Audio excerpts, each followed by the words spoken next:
está realizando una búsqueda en México, Florida y Texas para localizar al líder de una cadena de narcotraficantes ligada por lo menos a una docena de asesinatos satánicos en México.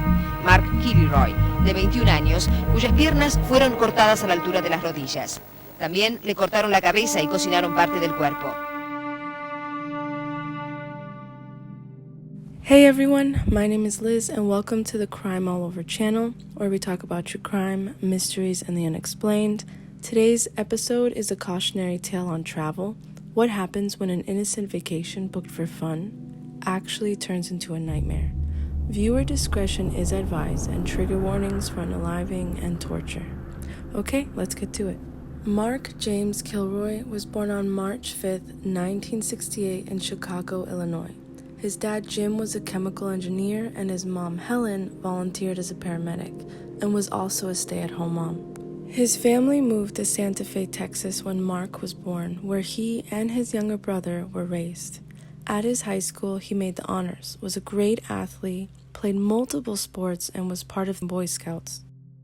One of his old friends remembers and describes him as a really nice guy, liked to joke around, very friendly, very outgoing, who was also extremely religious and would attend church regularly. He graduated high school in 1986 and then went to Southwest Texas State University, but then transferred to another school on a scholarship for basketball. He joined a fraternity before deciding to quit sports altogether and transferred to the University of Texas.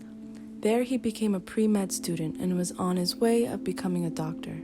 Before prepping for his medical college admission tests, he decided to go on spring break with his friends. On March 10, 1989, Mark was picked up by his friend Bradley to start their spring break vacation, and from there, they picked up two other friends, Bill and Brent. Interesting fact is another friend was actually supposed to go on this trip. His name was Ryan. He backed out at the last minute. He says he just doesn't know why he changed his mind, but by changing his mind at the last minute, that may have saved his own life. The group of friends drove for 9 hours and checked into a hotel in South Padre Island, located in South Texas. Many people from around the country went to South Padre for spring break. The hotel they stayed at, which was the Sheraton Hotel and Resort, hosted a lot of events during this time. It was extremely popular. This hotel went all out with beer sponsors, free movies, free music concerts. They had surf simulator activities. You could appear in ad commercials, and they even gave guests access to free phone calls. The group actually started early on their trip, so not many people were at the hotel or the beach the day they arrived. But once the weekend hit, all the spring breakers came. At this point, Mark and his friend did call his parents to check in with them and let them know that they were okay and where they were. The guys basically did normal things during their time at the hotel. Tanned, ate lunch, went to the beach, and attended the Miss Tan Line contest. Afterwards, the group headed back to the hotel to take a nap. When the group woke up, they decided to head to Mexico in Bradley's car to continue partying. During the destination, they stopped in Port Isabel, Texas, where they went to a local Sonic restaurant. At the Sonic restaurant, they met some girls from another college who were also going to Mexico for spring break, and I guess all of them decided to head to Mexico and party together. They all headed to the Gateway International Bridge in Brownsville, Texas. The whole group parked their cars and just walked the bridge to Mexico.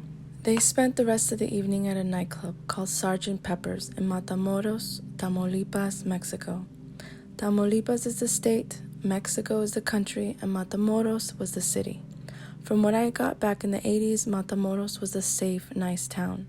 Now, present time, it's a different story, but it wasn't a dangerous place in Mexico back then, and it was actually really nice. The group partied until the next morning. After, the guys just walked back over to the bridge, headed to their cars, and returned to their hotel in South Padre Island. When they arrived at the hotel, they did attend some of the parties and another contest. Mark even bumped into some of his former frat brothers. At night, around 10:30, the guys decided to head back to Mexico to party again. And so they hopped in the car, parked in Brownsville parking lot, just like the night before, and crossed the bridge, heading their way to Matamoros. They first decided to head to a bar called Los Sombreros. They had a few drinks and ended up going to a second bar called Hard Rock Cafe. This bar was much crazier than the previous one, where I guess other American tourists were throwing empty beer bottles from the upstairs balcony, being drunk and very rowdy. This one was louder, it was more packed, and Mark and his friends were at the bar. Mark met a couple of girls and started talking to them. After this, his friends don't recall seeing him during this time for quite a while. At around 2 a.m., Bill started suggesting to the group to head back to their hotel to wrap up the night. When his friends decided to go outside, they did actually spot Mark leaning against the car and talking to a woman from a prior contest they attended, the Miss Tanline contest. At this point, a lot of people were coming out of the bars, like groups and swarms of tourists. Bradley and Brent became separated from the group and walked to a store that was close to the border, assuming to wait for his friends and regroup. At this point, Mark decided to say goodbye to the other girl he was talking to and wait for Bill to catch up with him. But Bill went to pee in an alley somewhere, so Mark just ended up waiting for him. When Bill was done, he stepped onto the streets, only to realize, after a couple of seconds, Mark was nowhere to be found.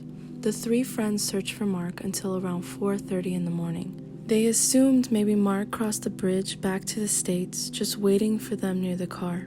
But when they arrived at the parking lot, he wasn't there. They waited a bit more to see if he might turn up. When he didn't, the group decided to head back to the hotel. They figured Mark probably left with a girl towards the hotel and maybe stayed in her room. So when they arrived and they went to sleep, the next morning there was still no sign of Mark. And at that moment, the guys then decided to contact the police to report him missing. Mark's missing report wasn't taken so seriously at first. The police were used to getting reports of people missing in Matamoros, especially during spring break. Obviously, people are drunk or fights happen, and the people who would originally be missing ended up being found.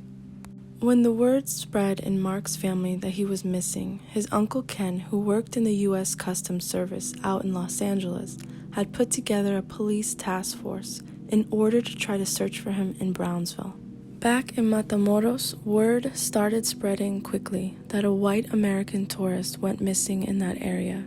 The police were nervous with the negative attention it brought because they were scared it would affect the tourism and the businesses of the local areas.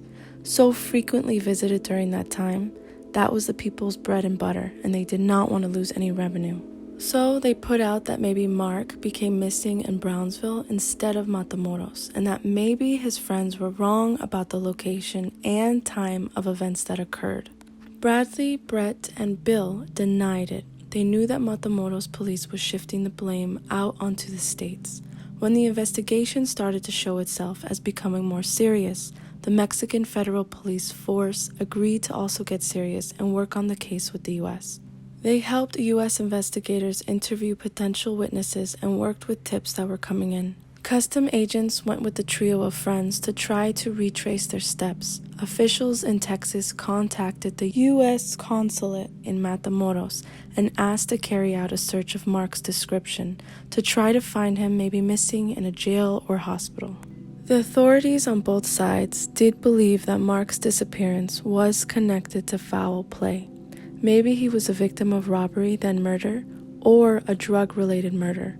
But what made the investigation more difficult was that none of the friends could pinpoint the exact time or the exact location of when Mark went missing. It also didn't help that there were no real strong leads, no matter how many tips came in. Investigators even went so far as to hire a hypnotist to put the friends under hypnosis in order to find more clues to help the investigation. Under hypnosis, Bradley said before he became separated to Mark, he saw a young Hispanic man who was wearing a blue plaid shirt with a very visible scar on his face, speaking to Mark. The man walked up to Mark and said, "Hey, don't I know you from somewhere?" He remembers this, but just couldn't recall if Mark responded to the man or not. Investigators came to the idea that Mark was kidnapped from a robbery. Usually with kidnap, people want a ransom, but since no one called in for a ransom, they went ahead with the idea of murder and assumed his body was brought to a remote place. U.S. Border Patrol helicopters and vehicles searched the Rio Grande River, but nothing turned up. Meanwhile, Mark's parents headed to the Rio Grande River as well, handing out flyers offering a $15,000 reward to anyone who had any information. They wanted to be involved with putting the word out about his disappearance as much as they could, and they put an extreme amount of work into making his case heard. People who lived in the same town as Mark grew up in actually traveled to Matamoros to hand out flyers as well. After nothing came about the leads or new information, Jim and Helen headed back to the U.S. and met with the governor of Texas, a U.S. senator, and an attorney general to help with the case and to get the word out about their son. Officials from Texas even went so far as to let Jim and Helen know they would be speaking to the governor of Tamaulipas and have locals from where he became missing get more involved in the case. The mayor at the time, Henry Cisneros, did agree to put pressure on the Mexican authorities to keep the case alive. Publicly, the U.S. investigators had a positive reaction with how the Mexican federal police was handling the case. They wanted to present a team effort on the case, but privately, they concluded the state and law officials of Mexico were not to be trusted. Both the state and local police of Matamoros were slow on the case and did not communicate much information with the U.S. This had them conclude the kidnapping was deeper and maybe even darker than they had anticipated. Whoever was responsible for the disappearance of Mark had insiders within the law. Why else would Mexican authorities withhold information? The case became national news on March 26. Tips and letters started coming in, but nothing concrete came about any of them. Some tips were actually reported to be false or misleading as a joke, which were understandably devastating to Mark's parents. When Jim and Helen returned to Santa Fe, locals from the community helped raise money to continue in aiding the search. On April Fool's Day, 1989, Mexican authorities were doing a checkpoint near the town of Santa Elena. This was a huge routine checkpoint. The Mexican Border Patrol were amping up security in order to comply with the country's new anti-drug policies to help catch suspicious activity or drugs coming in or leaving Mexico. Everything was normal until they saw a red truck trying to avoid the checkpoint and speed through. The car was coming from Texas and sped on the Mexican federal highway. This particular highway is connected to Matamoros. Police thought this was too strange and extremely suspicious. Instead of pulling him over, they chose to follow the car. They followed the car to a ranch, parked, and hid for surveillance. After half an hour, the mystery man left the ranch. Officers decided to go on the property and investigate. Police discovered paraphernalia connected to cults and traces of marijuana. They decided right there and then this was much more than just a guy speeding off, and made the decision to leave in order to gather more intel. Mexican authorities decided to speak with police informants to see if anyone knew about this mysterious ranch. They found out the man in the trunk was named Serafin Hernandez, a past criminal. He grew up in the U.S. but still had very strong ties in Mexico. His family was known as the Hernandez family, a small criminal family ring. They were known to deal drugs. The police started tracking Serafin's cell phone records. Matamoros police felt a mounting pressure from the disappearance of American, so they acted quickly, and with the information the informants gave to police and cell phone records, they went ahead and brought a heavy police force to make arrests. Matamoros police arrested Serafin, his uncle Elio Hernandez, a man named David Valdez, Sergio Salinas, and the caretaker of the property, Domingo Reyes Bustamante. They sent everyone into police custody, and police reported during the interrogations the criminals were very relaxed and not at all worried.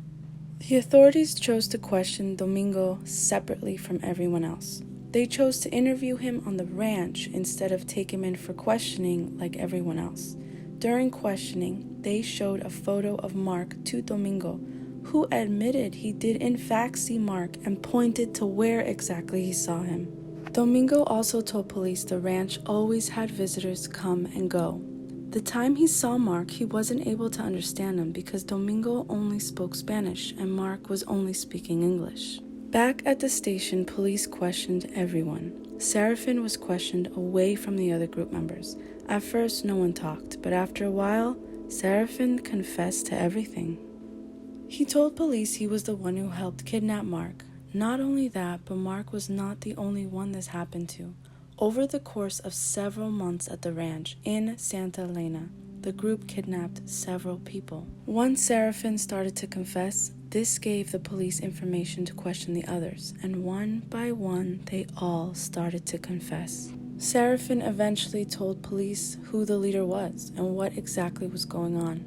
His name, Adolfo Constanzo, and another leader on top of that, her name was Sarah Aldrete, second in command. Adolfo was born in Miami, Florida in 1962. He was of Cuban descent. He had 2 siblings, but all had different fathers. His dad died when Adolfo was still an infant. His mom moved to Puerto Rico, where she eventually remarried. And from there, they went back to Miami, where her second husband died. Because of the death, he left the family with money, quite a lot, so they were stable enough financially throughout this time. Now, in Miami, where he grew up, neighbors described the family as weird, eerie-like. They would recall dead animals in the not well-kept backyard that the family had, and even when one would get into an argument with them, neighbors would find a dead animal on their front door. They believed the mother practiced the occult at this time. His mom was once even arrested when police entered their home and found horrible living conditions. 27 animals in a very small house. The floor was allegedly covered with blood, urine, and feces of the animals. His mother eventually married a 3rd time, but this time to a criminal who was involved with trafficking drugs. He was also a believer of the occult. His stepdad allegedly taught Adolfo the advice that he remembered for the rest of his life, which was let the non-believers kill themselves with drugs so they, Adolfo and his family, can profit off of them. During this time, Adolfo's mother also believed her son had psychic abilities, so she introduced him to Palo Mayombe. This religion is an Afro-Caribbean religion that I guess includes a significant amount of animal sacrifices. Around this time, he was also shown Santeria.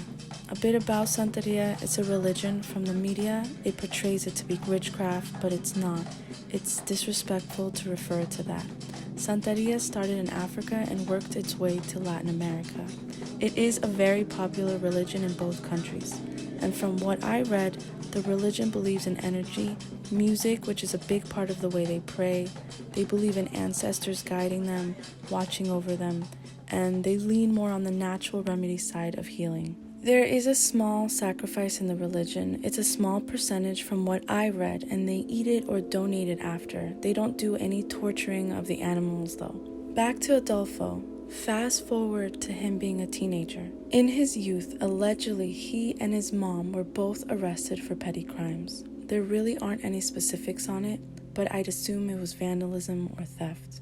After high school, he began prep school, but was expelled soon after. In 1984, at the age of 22, he moved to Mexico City to work as a model for a brief time and then a psychic. He was described to be good-looking, charismatic, and popular. So good at reading tarot cards for customers, this is how he met and gained his followers: Martin Quintana, Jorge Montes, and Omar Orrea. They would eventually help him run the psychic business. He started offering more services like cleansing, casting spells, and sacrificing animals. This allegedly led to high-end clients, high up in Mexico society. Police, drug dealers, celebrities, musicians, actresses, government officials, they all became part of his regulars. Business was booming, his connections were strong, and he was charging up to $50,000 to provide cartels a spell of protection from the law. I'm not sure if it's 50 pesos or 50 US dollars. If it's pesos, then it would have been $5,000.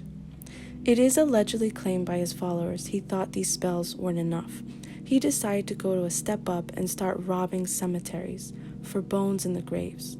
Once retrieved, he would boil the bones in a cauldron, which would create a stronger spell for protection. Once he allegedly started doing protection spells for the cartel, he decided he wanted to go into business with them. He wanted to do 50-50 with the cartel, so he tried to approach a very well-known cartel and to tell them he was interested, 50-50 selling drugs. But this cartel said no. When this happened, he became angry and supposedly murdered 7 family members from this cartel, the very same one that rejected him. A very big message to give to any cartel. When the bodies of the members were found, things were missing. Toes, fingers, brains, even one body had a spine missing. After this, Adolfo spoke to another cartel who had agreed to go into the drug business with him. Selling drugs was so successful for Adolfo, he made huge profits. People around town recall him driving a Mercedes and always being flashy with the money. He started to believe human remains were not strong enough though. He was getting deeper into the criminal underworld and needed more protection. He became fixated on sacrificing living people in order to make the protection even stronger. Shortly after notifying his followers of this, he met a woman named Sarah Aldrete, who eventually, with Adolfo's guidance, became his right-hand man/lover. Sarah was born in Matamoros, Tamaulipas, Mexico. She was described as tall, fit, attractive, went to school in America while still living in Mexico, so she would cross the bridge from Mexico to Texas to attend school every day, and ended up going to Texas Southmost College, wanting to become a gym teacher for school-aged children. Her boyfriend at the time helped sell drugs part-time for the Hernandez family. When Adolfo allegedly saw her at a distance, he immediately wanted to meet her and have a proper introduction because he was so smitten with her. I wasn't able to find much about her childhood, just mostly college and after. Under Adolfo's teaching, Sarah soon became a high priestess, just like him. He trusted her so much, he would let her call the shots, especially when he was out selling drugs and dealing with the cartel side of business. They would kidnap people, torture and sacrifice them, and then boil the bones. They killed about 17 to 20 people doing this. Soon after, Adolfo became fixated on the idea that they needed to sacrifice and use the brain of an American in order to have the ultimate protection and luck. Police found out from Seraphin the cult kidnapped and murdered Mark as a sacrificial killing in order to give the group immunity, luck, and strength from the law. All of it was done under orders from Adolfo, who was so fixated on finding the white male to sacrifice. Seraphin now confessed to kidnapping and murdering Mark Kilroy. And then Seraphin explained how it all went down to the beginning. He explained to police his family was involved in the drug trade. One day, one of his family members died from a shooting, possibly a rival gang or a trade gone wrong. From the incident, he and his uncle Elio, brothers Seraphin Sr. and Ovidio, went to Adolfo and asked protection for the family in exchange for their connections and half of the profits from their own family drug business. After spending time with Adolfo, the family started to believe in his psychic abilities, and soon after became members of the cult themselves. From this point on, they were included in everything. Now, Seraphin explained the first unalivings the group did, and they were not for rituals, but they were for revenge from other cartels, from getting ripped off, or business deals gone wrong. That fateful night when Mark was waiting for his friend to be done using the bathroom, a man tried to get his attention by offering him a ride. Mark slightly grew closer to the car, maybe didn't hear him, interested in the ride, or even politely to decline. But once he grew closer to the vehicle and away from his friend, Seraphin and another follower grabbed Mark and tried to force him into the car. Mark was athletic, so he was strong and fit. He fought back and was able to get away. He ran down 2 streets before being caught by another car who was controlled by a friend of the followers and forced Mark inside by gunpoint. He was overpowered and handcuffed in the back of the car. They brought him to their private ranch and left Mark alone in the car all night. When morning came, Domingo, also known as the ranch's caretaker, went to Mark directly and fed him breakfast. Soon after, the group called Adolfo to notify him they had found and caught their American victim. 12 hours of being held at the ranch, Adolfo and the rest of the followers arrived to see Mark. They decided to duct tape his whole face and mouth and walked him to a storage cabin on the ranch with his hands tied around his back. This storage cabin was referred to as a temple that had an altar. Later on through the entire night, Mark was repeatedly tortured and essayed. He was brought out to the field where allegedly Adolfo took a machete and began hitting him with it.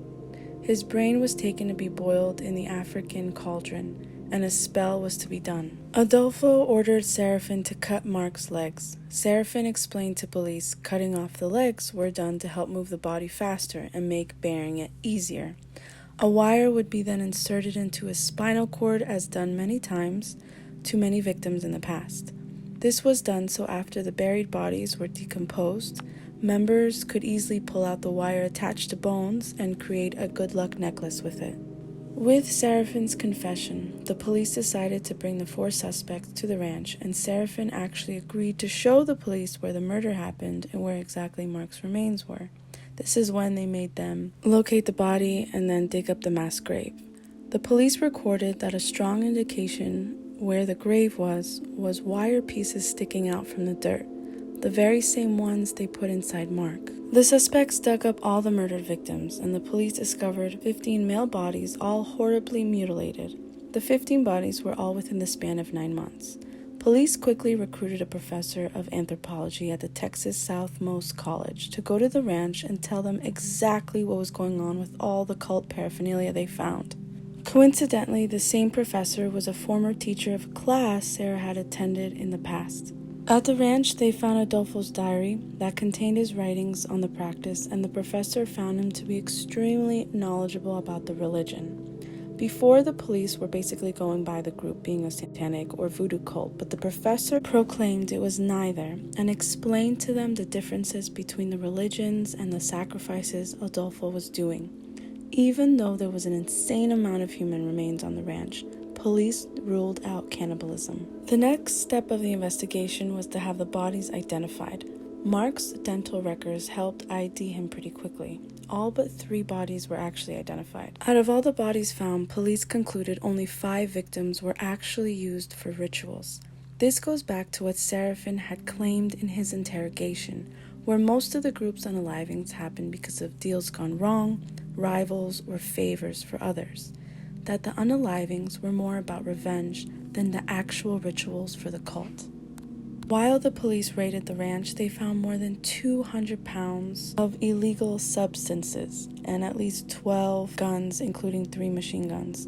The police also found remains of animals around the property. A Capitol Police officer on the case had seen there were very similar things going on between the victims on the ranch and another unaliving he investigated in 1987. There was a young maid who went missing. Some pieces of the maid's clothing were found at a temple, almost like an altar identical to the cabin on the ranch.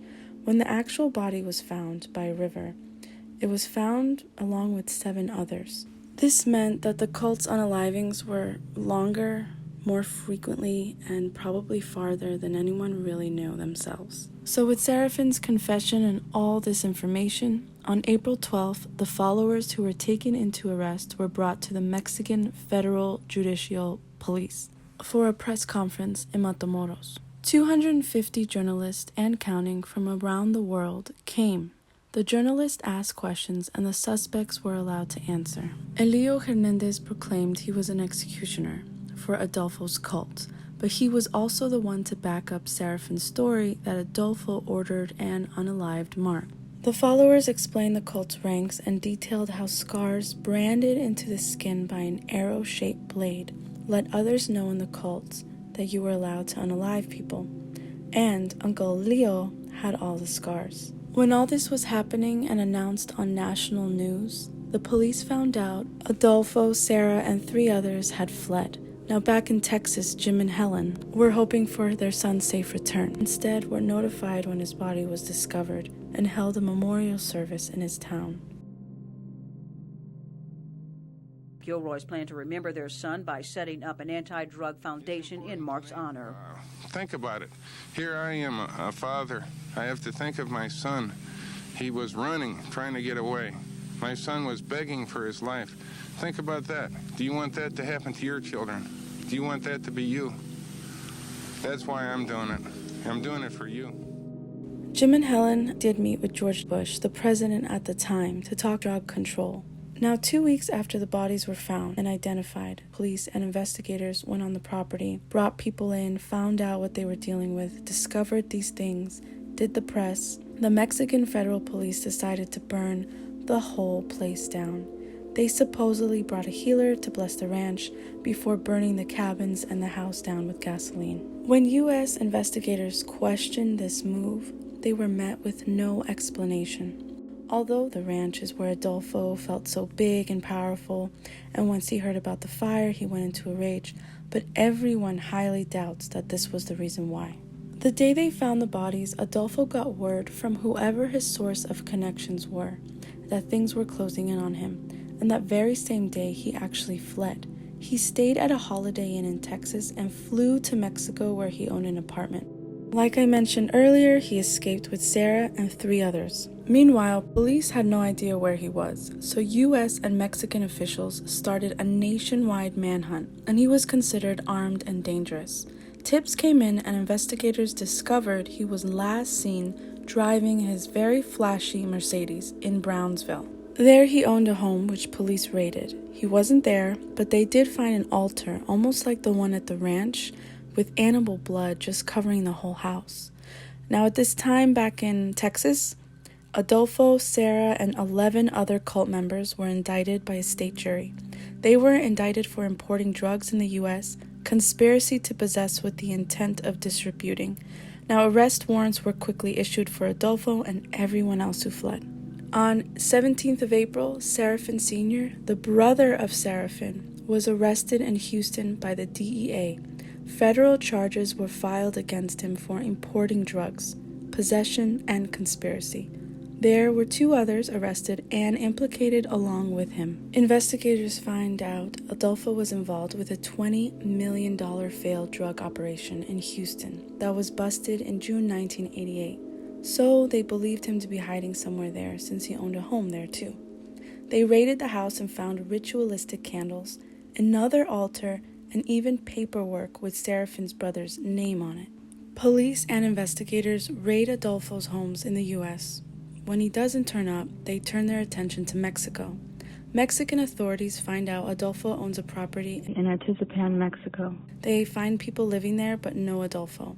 Police arrested a woman in the house who claimed she was a sister of one of Adolfo's lovers/followers. They discover gay adult videos, a hidden chamber in the home with an altar, and Sarah's stuff left behind. Police questioned the gay community solely on the fact of the videos, but there were no leads. They also couldn't find any evidence he was even at the house. However, when police found Sarah's things, they had assumed Adolfo unalived her because she knew too much to be alive at this point and concluded her deceased. But American authorities thought different. They believed this was just a ruse. They believed she left her belongings in the house to try to trick the Mexican authorities. They find that Adolfo owns another house in Juarez, Mexico. They raid that and they arrest 3 followers there. Now in Mexico City, Capitol Police Officer Juan Armando Ponce, who I mentioned earlier, who recalled other crimes that had the same details as the victims found at the ranch, noticed the unalivings that happened were very similar to the cases between 1987 and 1989. He questioned local witchcraft practitioners and soon found out Adolfo was hiding in Mexico City. The police spread out 16 officers to try to find him. Originally, the lead was in a town called Guatemoc, but that fell through. Then they pursued another strong lead in the next neighborhood, Anzures. The police were searching the town for anything suspicious, and then they noticed a man trying to buy a lot of food at a grocery store using American dollar bills. They decided to do some surveillance and follow him, which led them to an apartment building. On May 6, 1989, Mexican police surrounded the apartment building and began to raid it. Adolfo was in fact hiding inside the apartment, and so was Sarah, his followers Alvaro, Martin, and Omar. He obviously knew what was going on, and from the window barricaded everyone in the apartment, and decided that it was a great move to shoot at police with his gun. The rest soon decided to join him and start shooting at the police too.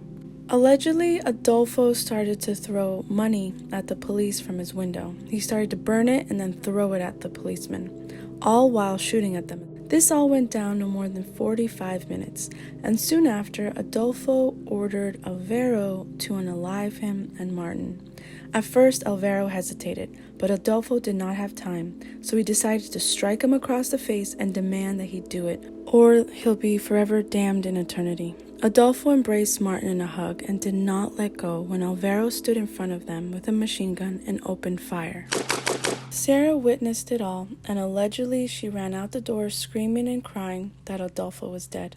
Police were already inside the building, but once they entered the actual apartment, they basically discovered a bunch of his followers hiding in another apartment in the same building. Pictures were taken of the crime scene and all the followers were arrested, all charged with homicide, criminal association, wounding officers, and damage to public property. When police questioned Alvaro, he told police that Adolfo snapped, started to have a mental breakdown, and said that all he had was lost and no one was going to have his money. Alvaro quickly confessed he was also involved with Mark's unaliving and backed up Elio's and Seraphin's claim that Adolfo was the one to unalive Mark. Now, after they were arrested, Mexican authorities made them speak to the press. Mexican police have arrested Aldrete. FBI officials say that will save them from having to extradite her. Aldrete says she is sorry for what she's done. I'm sorry. If I wouldn't know that it was like this, I wouldn't be in it. Sarah denied everything. She said she was never involved in any unalivings or rituals. No idea that unalivings was even going on. Only until she saw the case being presented on national news did she find out the truth. Her claims also went so far into stating she was not, nor ever was, an official member of the cult.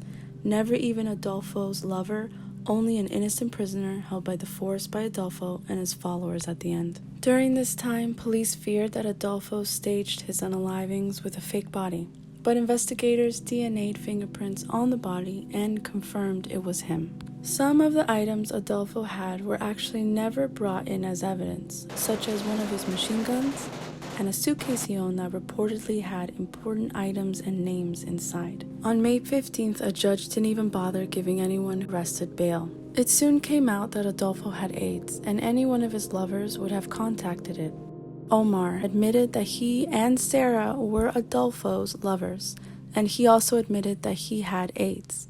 When they tested Sarah during this time, people began speculating that maybe she was not Adolfo's girlfriend, because when tests came back, it was confirmed she was disease-free and clean, and only Omar had contacted AIDS. He was admitted to the hospital in August and passed away February the following year due to complications with AIDS.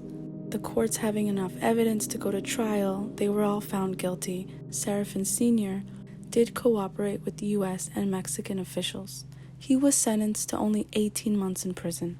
The person who actually owned the ranch, Brigido Hernandez, cooperated with police and wasn't charged with any crimes. Ovidio, Seraphin's other brother, who was definitely involved in the cult, he was never formally arrested because he was never ever found, and to this day he's still wanted by Mexican police officials. Alvaro was sentenced to 30 years in prison for the unaliving of Adolfo and Martin. The followers arrested at the apartment building, Juan and Jorge, they were convicted of a completely different unaliving charge, and they were sentenced to 35 years in prison. Domingo Bustamante, the ranch's caretaker, was in prison the whole time the investigation was going on, and was released from jail after only paying a $500 bond. Salvador Vidal Garcia Alarcón, chief of the Federal Judicial Police, he was arrested for drug trafficking and indicted. When they questioned some of the followers about evidence regarding Salvador's drug involvement, they admitted he was the one who was the cult's contact in the police force. So this guy was the one letting them know what was going down, and this is how they were able to get away with so many things, or even have a leg up. And this is how Adolfo was able to evade police for so long. When they questioned Sarah about Salvador's participation in the cult, she claimed Adolfo allegedly unalived 2 men as a favor for Salvador, so in return, Salvador would help him. But Salvador denied this. He claimed when he was a little boy, he became possessed with spirits and eventually asked Adolfo's help in ridding these spirits, and that was the only involvement he had with Adolfo, and it was strictly solely for religious purposes. Now, the original suspects arrested on the ranch claimed they were forced to dig up the graves for hours at gunpoint by police. All were sentenced to 67 years in jail, but later on they had it reduced to 17 years because of Mexican law. If you're sentenced to capital murder, it doesn't do more than 50 years. After the trial, all of them claimed their innocence and claimed that the police coerced them into the confession, especially Serafin. Now this is what he says. Could it be true or could it be another lie? You be the judge. These are his claims. He was an innocent American citizen, going to college in Texas. He knew who Sarah was, but never actually was really affiliated with her. He says he was never on the ranch that day the 4 guys were arrested. He was on vacation to visit his family in Matamoros, when all of a sudden police arrested him. He had never even met Adolfo. He had no idea about the ranch's connection to the cult. It was not even there digging the bodies. Only after the bodies were found and dug up, he was brought to the actual ranch. In the interrogation room, he claimed he was beat by police and threatened to sign the confession if he didn't. Police would hurt his family. He also claims at the press interviews he was not even allowed to speak English. He, along with another suspect arrested on the ranch, claim a federal police commander found him guilty solely because he was related to his uncle Elio and brother Ovidio, who were in fact connected to the cult. There were no recorded interviews made public, and it is very suspicious Mexican police decided to burn down the ranch instead of investigating and digging deeper. Another suspect arrested on the ranch claims the same thing. He was arrested by association with the Hernandez family and beaten for the confession. Now on to Sarah. Sarah was sentenced on May 3rd, 1994 to 64 years in prison. She maintained her innocence throughout the entire time, but still signed a confession to being linked with the unalivings and the cult. In 2003, still maintaining innocence, she continued on giving interviews and wrote a book. Now, back when she was first arrested and they made her do a press sit-down, she had said that she had no idea what was going on, and she even had told journalists when they had asked her questions that she was sorry and she had no idea that she was being forced. Her version of events was that she was forced to hide in Mexico City with him, with Adolfo. That first she believed in him, but then she discovered the gruesome side. She wanted to leave, then soon after was forced to go along with it. Years later in her book, she explains how naive and innocent she is. She was held hostage by Adolfo. Other followers in the cult were innocent, and Adolfo was actually unalived by the police. She talks about her treatment in jail, questions the burning of the ranch, and how police, both American and Mexican, helped conceal the names of very famous and very powerful people who were former clients of the cult. She says the only reason she originally confessed in the interrogation room was because she was tortured. Supposedly, police stripped, put her upside down, and beat her, but not before ripping her toenails off one by one. In recent interviews, she does describe Adolfo's violence towards her before the shootout, but you have to look at the real facts. There were followers of the cult who had claimed to investigators Sarah would help lure victims to their demise. She was also the one in charge when Adolfo was gone. This was also said by multiple key followers in the cult. It came to light that during her time in the cult, she was able to go back from Mexico to Texas for college the entire time. Her peers at school had said she seemed nice and normal, even happy, and researchers claim this shows signs of multiple personality disorder. A big red flag, she claimed during the hostage situation in Mexico City, that Adolfo would hold a gun to her head, but that he would just threaten her with it. She also said she felt like he had total mind control over her. She continues to talk about the corruption of a cover-up from both sides. This is the side of truth I think she is telling. A heavy player from the International Police Agency, Florentino Ventura, who is the former Mexican head of Interpol, was revealed to be one of Adolfo's clients. He died by self-unaliving when the investigation went down. So no one knows the true story behind that, but it is said he was another one of the cult's contacts and connections. There is a silver lining to all this, if you can call it that. Jim and Helen decided to set up the Mark Kilroy Foundation. The foundation offers drug awareness and counseling to kids, partner with others to provide programs educating on drug preventions and free outdoor sport programs at summer camp. Not only that, but they offer youth advice on how to safely prepare for a trip abroad. Jim Kilroy also wrote a book about his son and the case. The proceeds of the book go into supporting the foundation. It's called Sacrifice. So if you do want to read the case further from the point of view of Mark's family, I would suggest this book.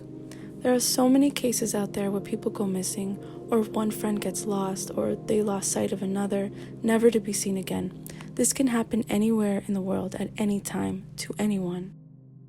Always be careful, and remember, there are quick travel guides and videos out there detailing how to keep safe at your destination and what to avoid. Don't forget to like and subscribe. We are on Instagram and TikTok. Links are at the bottom. Missing poster at the end. Be safe. Bye.